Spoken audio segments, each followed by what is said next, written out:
This is how to add a table in Overleaf.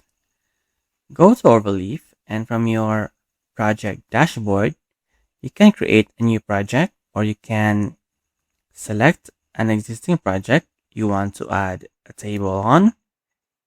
So we will create a new project. We'll choose blank project. Let's name this as table and click create. Okay, we will add a table after introduction. So we will put our cursor here. Then let's go to insert. Then choose table. Okay, for the first row, we can add, let's say, a name, maybe Sam.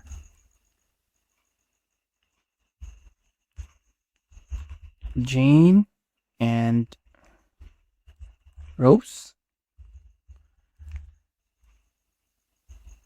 Then on a third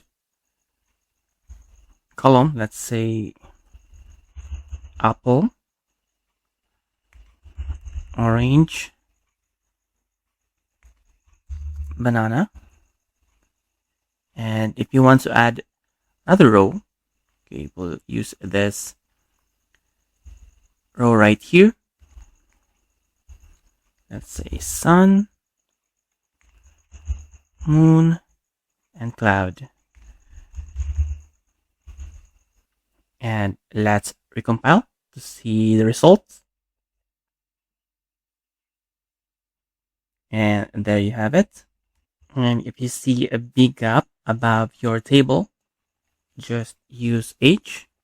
We will enclose this on square bracket and type H. And just click recompile. And there you have it. So this is how to add a table in Overleaf.